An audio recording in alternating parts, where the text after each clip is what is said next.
The endless, sun-scorched prairies of Kansas in 1883 did not forgive weakness. The prairie was unforgiving, and life within it was like a thin, barely noticeable trail on a dusty road, one that the first gust of wind could erase. In this wild, severe beauty, far from any settlements or caravan routes, stood an abandoned barn, once owned by a farmer who, like so many others, could not withstand the onslaught of the land and drought. It was abandoned, left to the mercy of fate, but instead of oblivion, it became a sanctuary for 6 women, each of whom had her own reason for fleeing a civilization that had refused to accept them.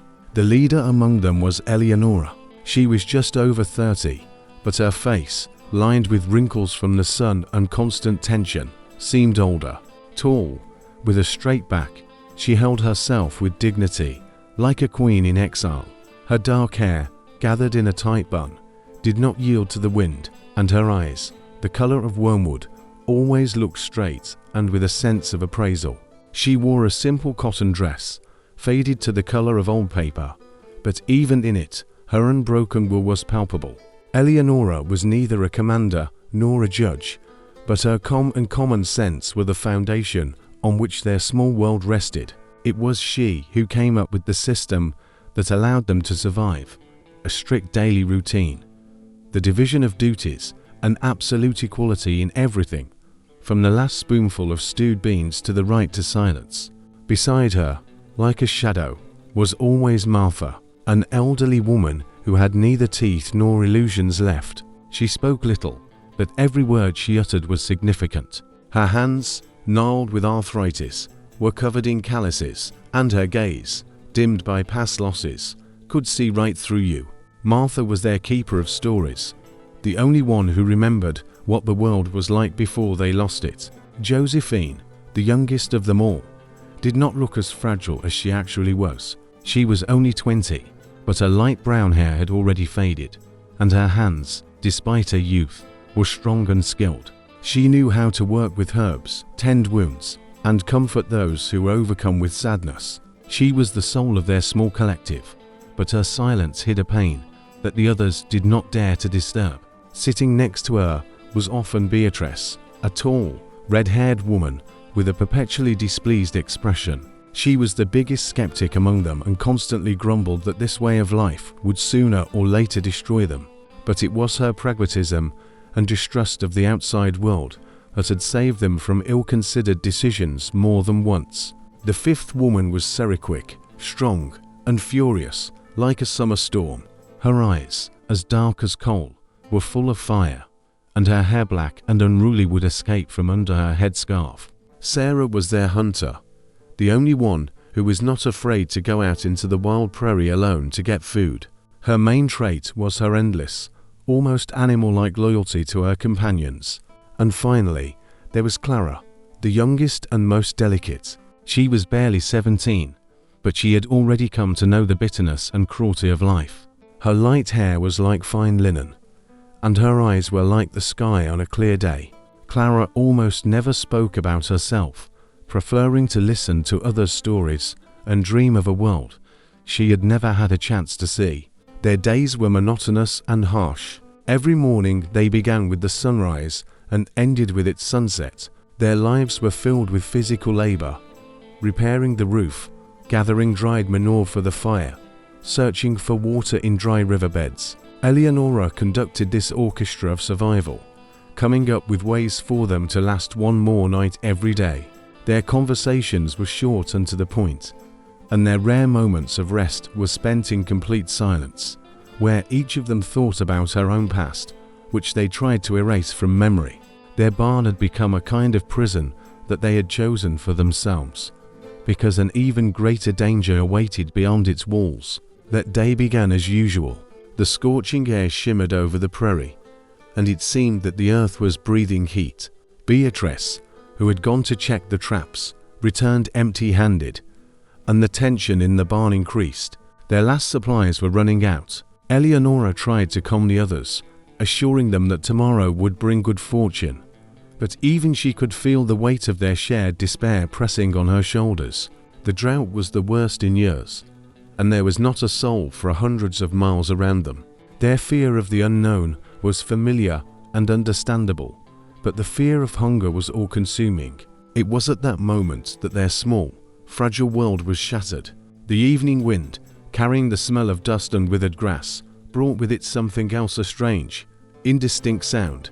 Sarah, always the first to notice danger, stood up and listened. Eleonora also went outside, peering into the horizon, where the sky was already turning crimson. At first, they saw only a silhouette, and then a horse galloping, raising clouds of dust. The rider wasn't holding onto the saddle, his body swaying from side to side like a rag doll. They immediately returned to the barn, locked the doors, and grabbed the rifles that they kept on the wall. Eleonora's heart was pounding. She had seen many men in her life, and not one of them had brought her anything but pain. She knew that someone else might be following this man, or he himself could be a danger. The women stood in silence, clutching their rifles, and waited. The rider fell from his horse right in front of their barn, and the horse galloped away. A long, agonizing silence followed, broken only by the sound of their own breathing. Eleonora was the first to give in. She slowly opened the door, ready for the worst, and saw him. He was lying face down, not moving. His wide-brimmed hat had flown off his head, and in the evening light, you could make out his dark, matted hair. On his back, right through his shirt, a huge, dark stain was visible. He was wounded, severely wounded. Eleonora, without thinking about the consequences, rushed to him. The others followed her. They turned him over on his back and froze. A young but emaciated man lay before them, with a thick mustache and long hair. His face was pale, covered in dust and sweat. His eyes were closed. "He's hurt," Josephine whispered, leaning over him. "We have to help him, Eleonora." Beatrice immediately protested. "We don't know who he is. He could be a bandit or a spy. If we help him, he could destroy us all." Sarah clutched her rifle tighter. "Better to toss him into the ravine. No one will ever know. We're not murderers, Sarah," Clara said quietly. Martha looked at Eleonora, silently awaiting her decision. Eleonora looked at their faces. There was fear in each of them, but in the eyes of Josephine and Clara, she also saw compassion. They had lived in isolation for so long that they had forgotten what it was like to see another human being in need of help. This cowboy, it seemed, was their mirror image. He, like them, was alone in this merciless world. The open wound on his back was a symbol of their own invisible wounds, inflicted by life. Eleonora took a deep breath. "Drag him inside." Her voice was firm and allowed for no objections. "We can't leave him to die. But be careful. We don't trust him, and he shouldn't trust us. Get the horses into the barn. Protect our supplies. And don't take your eyes off him." They dragged him into the barn, laid him on an old mat, unlocked the door, returning to their usual silence. However, now this silence was not just a lack of sound, but a heavy, ringing anticipation. A man lay on the floor who could bring them salvation or destruction, and their world, built on the ruins of the past, would never be the same again. Eleonora and Martha brought the man inside. His body was heavy and limp. He was strongly built but emaciated, and his clothes were soaked with blood and dust. The women laid him on a pile of straw in a far corner of the barn, away from their modest life. Josephine, leaning over him, carefully cut open his dirty shirt. The wound on his back was deep, but not as bad as they had expected. The bullet seemed to have gone straight through, leaving two jagged holes. "It didn't get stuck," Josephine whispered, her voice trembling with relief. "He just lost a lot of blood." Beatrice, standing to the side with her arms crossed, snorted. "It doesn't matter. Maybe he escaped from prison, or from the sheriff.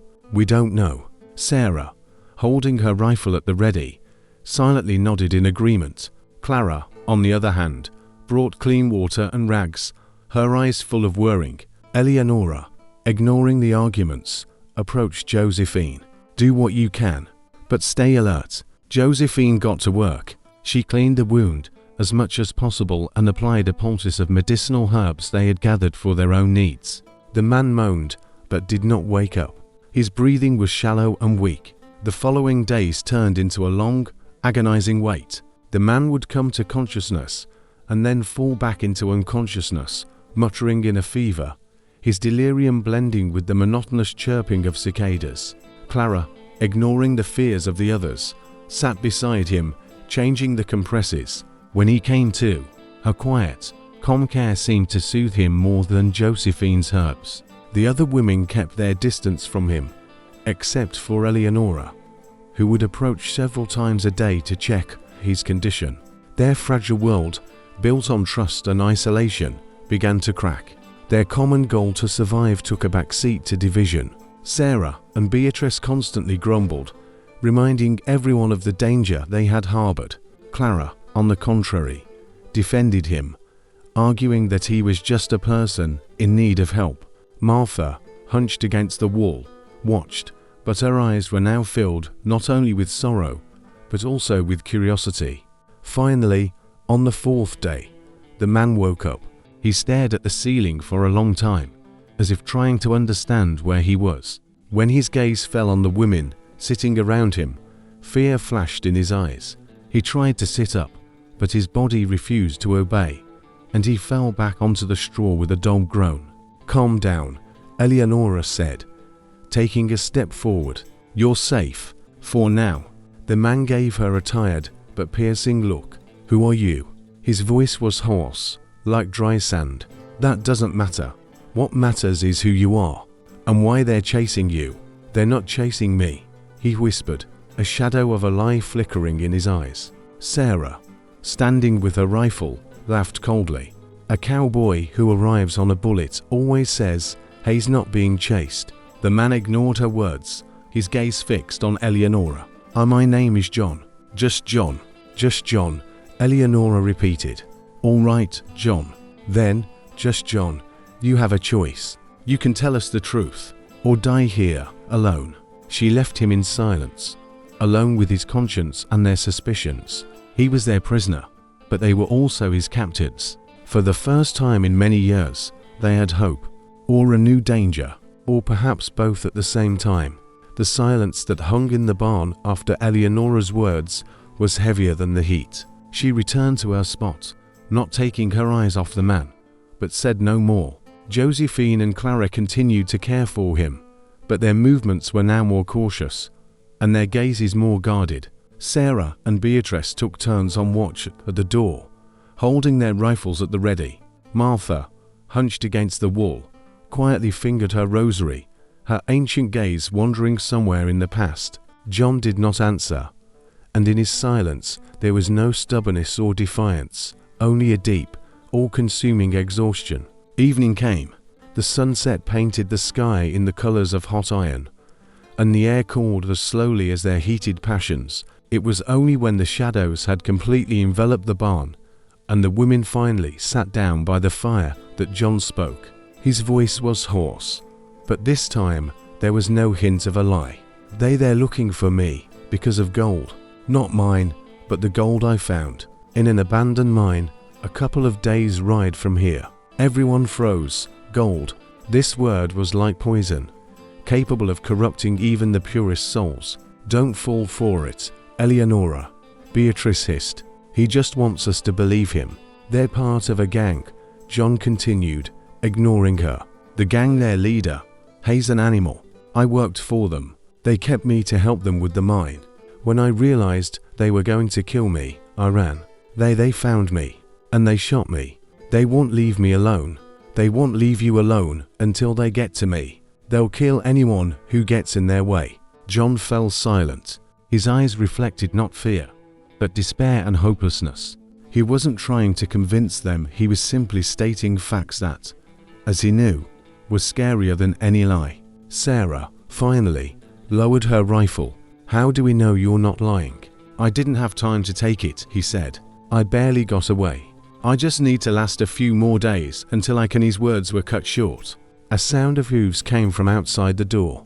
A heavy, dull sound. It was too fast and loud for a lone rider. It was getting closer. and the sound became clearer and clearer. The women froze. Panic was visible in their eyes. John wasn't lying. They were indeed coming for him, and now they had become part of this story. Eleonora, thinking fast, grabbed her rifle and pressed herself against the wall. "Put out the fire," she whispered. "Everyone to the floor." The fire went out. The barn was plunged into complete darkness, broken only by the faint light seeping through the cracks in the walls. The sound of hooves approached, sounding like the heartbeat of the earth itself, making the walls of the barn tremble. And then, just as suddenly, it stopped. A chilling silence fell. The women froze, waiting for what would happen next. They were alone in the sun-scorched prairie. Now they weren't just hiding from the past. They were fighting for their future. After the sudden silence, the women remained motionless, their hearts pounding in their chests. Eleonora, gripping her rifle, slowly crawled towards the door, hugging the ground to make no sound. She cautiously, millimeter by millimeter, opened the shutter and peeked outside. The moonlight poured over the prairie, reflecting in a silvery sheen on the burnt grass. Not a soul, not a sound, nothing but the endless, silent expanse. She didn't understand. The hooves were so close it seemed they could hear every breath. And then silence, as if the riders had simply dissolved into the air. Eleonora closed the shutter and returned to the others. "They're gone," she whispered, her voice full of uncertainty. "Gone? I don't believe it," Beatrice retorted. "No one comes here and leaves just like that. They're tracking us. Most likely, they're waiting. They want to lure us out." Sarah, who had spent her whole life on the prairie, knew that Beatrice was right. "They know we're here," she said, her voice firm. "A cowboy, if he was really wounded, couldn't have gotten away that quickly. That means they're on our trail, and they won't stop." John, lying on the straw, nodded. "They know this land. They know all the tricks. They're just waiting. They think we'll get nervous and do something, and then they'll strike." The next few hours turned into a tense nightmare. The women didn't sleep. They sat in the darkness, listening to every rustle, every gust of wind. Every creak of the old barn seemed like footsteps. Every shadow cast by the moon turned into the silhouette of a rider. During this time, Josephine and Clara changed the compresses on John's wound. He was weak, but his body was slowly recovering. His quiet, broken voice became their only connection to the outside world.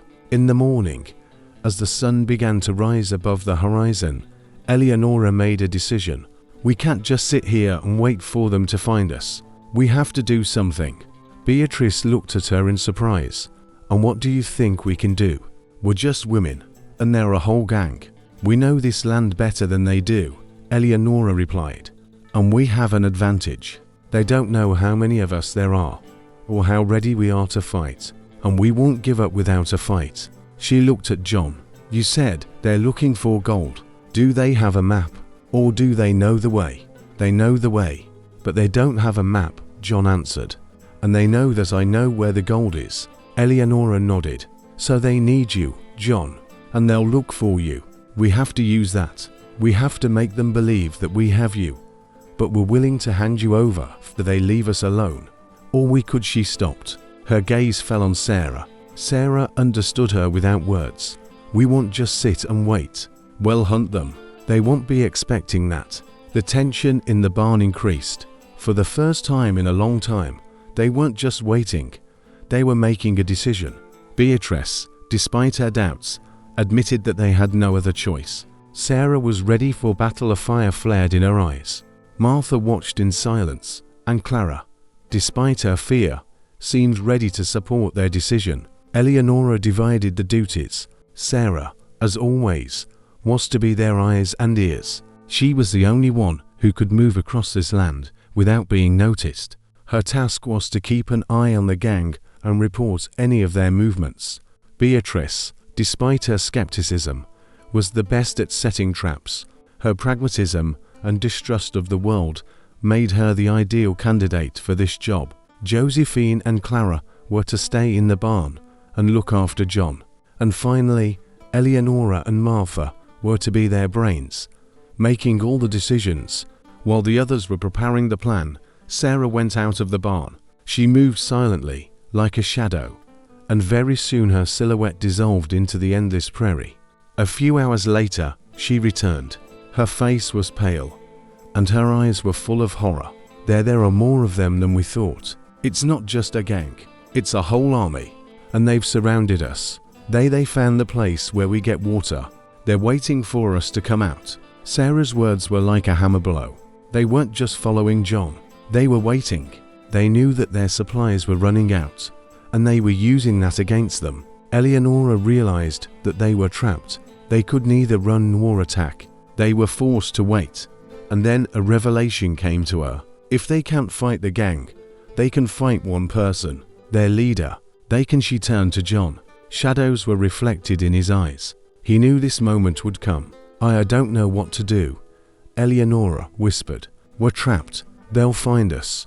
John, who had recovered over these days, and was even able to eat a little, looked at her. There was no fear or lie in his eyes. He simply said, I know how to survive. I know how to fool them. But it will be dangerous, and you have to trust me. Eleonora looked at the others. The question was in their eyes. How could they trust him when their lives depended on it? But they had no choice. The decision was made. They would trust John, not because they believed him, but because they had no other choice. Overnight, they discussed all the details, each woman contributing to a plan that was as desperate as it was brilliant. We can't go in a straight line, John said, looking at the map Eleonora had drawn on an old rag. They'll figure out where we're going, and they'll set up an ambush. Their path lay through a rocky, ravine-filled area where no animal would dare to go. It was the perfect place for an ambush. They won't expect us to go this way, John added. They think we'll go straight to the nearest town. We'll go in the opposite direction, to the old mine. Over the next night, the women packed everything they could carry. There was little food and little water. They knew they would have to travel for many days, and that the journey would be very difficult. In the morning, when the sun was just beginning to rise above the horizon, they set off. Eleonora walked in front, followed by Sarah, who was their eyes and ears, and then Martha, who carried the backpack with supplies. Josephine and Clara walked on the sides, supporting John. Beatrice walked last, covering their rear. The journey was difficult. Under their feet was only dust and stones. They walked slowly, but surely, trying not to make a sound. John, although wounded, walked steadily, not complaining. He was their guide, their only hope. For several days, they walked through the rocky desert, avoiding any caravan trails. Their pursuers, as they had thought, were following their tracks, but they were going in a straight line, thinking they would go to the nearest town. They did not expect the women to be so clever. We have to be careful, John said. They could send scouts. Sarah nodded. She knew they were in danger. At any moment, around any bend, they could run into the bandits. On the third day of their journey, they found a gorge that led deep into the canyon. It was the perfect place to rest. The women stopped to catch their breath, and John told them about the gold. It's deep underground, at the bottom of an old mine. It's long been abandoned, but I found an old safe in it. I was able to open it. There was a lot of gold, but I couldn't take it. I was afraid they would kill me. The women were silent. They knew that John was telling the truth. In his voice, there was no lie or greed, only weariness. He was a man whom life had trapped. The next morning, they continued their journey. They walked along the bottom of the gorge, which was full of shadows and debris. The air was heavy and permeated with the smell of dust. Suddenly, Sarah, who was walking in front, stopped. Wait, she whispered. Everyone froze. Ahead, at the end of the gorge, the silhouettes of riders could be seen. They were waiting for them. The bandits. They had found them after all. The tension was so thick you could cut it with a knife. The women were silent. They were trapped. They had no chance of salvation. John, who was walking behind, said, They're waiting for us. They know we're taking this path. We have to. Eleonora looked at him. There was determination in her eyes. We won't give up without a fight, she said, and her voice was firm. We will go forward, and if we die, We will die as heroes." She turned to the others. "Be ready," she said. "We are going into battle." The women nodded.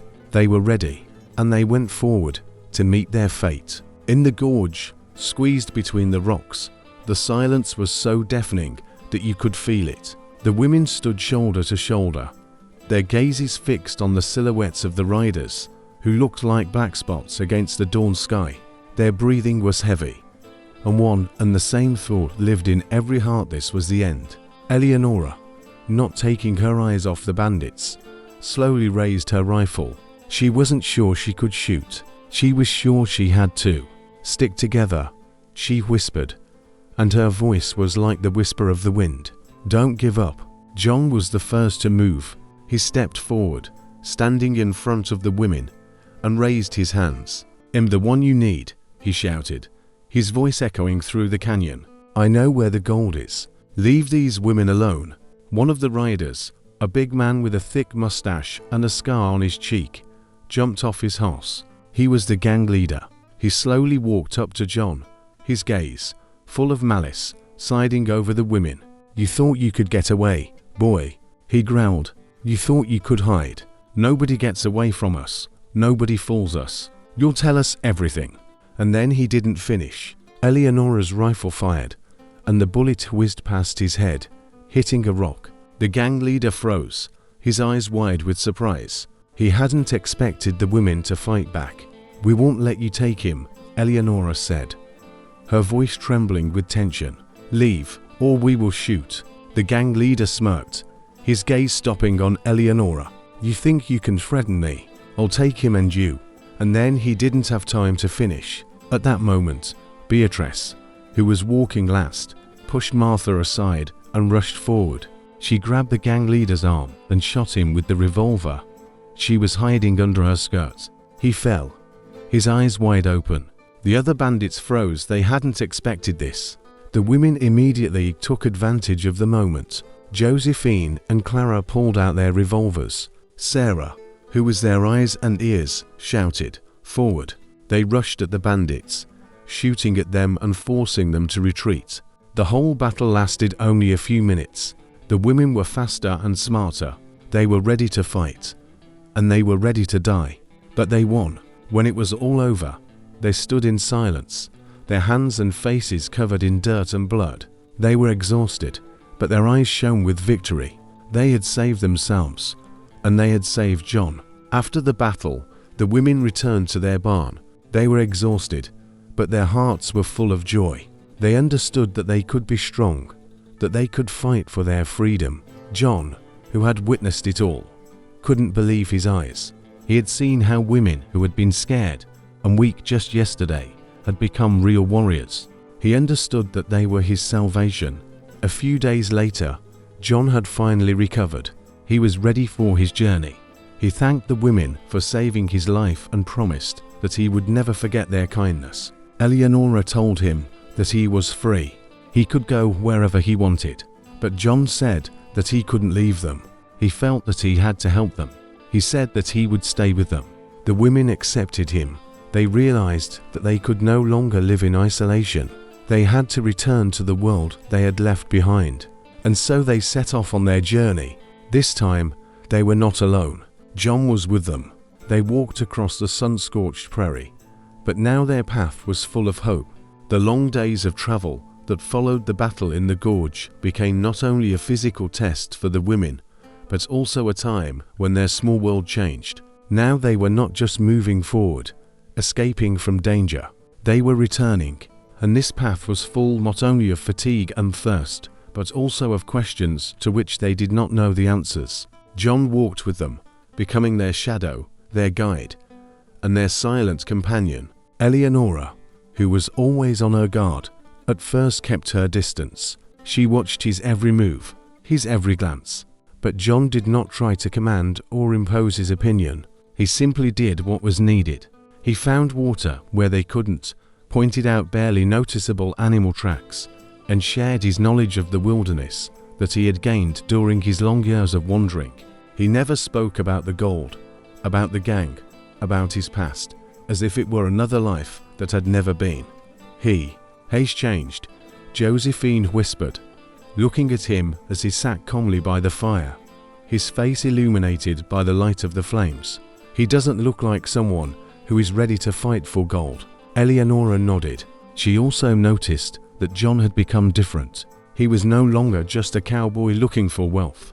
He had become part of their small family, although he kept a little to himself. But Beatrice, who was the biggest skeptic among them, could not trust him. "Don't trust him, Eleonora," she said. "He's hiding something.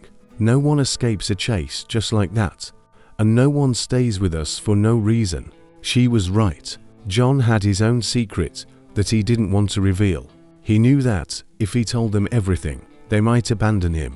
He couldn't risk it. He needed them, not only because they had saved his life, but also because they were the only people he had ever met who didn't judge him for his past. One day, as they were walking on a trail, they came across an abandoned trading post. It was covered with a thick layer of dust, and its walls had been destroyed by wind and time.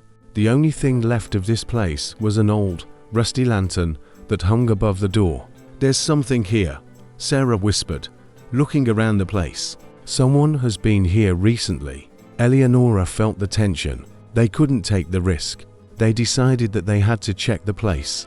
When they went inside, they saw an old, yellowed map on the floor. It had all the trails and roads that led to the nearest town drawn on it. It was their salvation.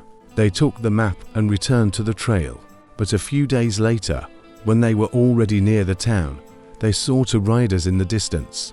They looked like hunters, but their faces were hidden under wide-brimmed hats. "It's them," John whispered, and his voice was full of fear. "They found us." The women froze. They couldn't believe their eyes. They thought they were finally free, but they were wrong. The hunt had begun again, and this time they were trapped.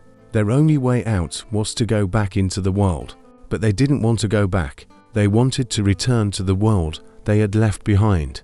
"We can't go back," Eleonora said, her voice full of despair. "We must." She didn't finish. John took out his revolver and aimed it at the women. I don't know what to do," he whispered, and his voice trembled. They told me that if I don't bring you to them, they'll kill me." The women stood in shock, their eyes wide open. They couldn't believe what they were hearing. The man they had saved, the man they had considered a friend, had turned out to be a traitor.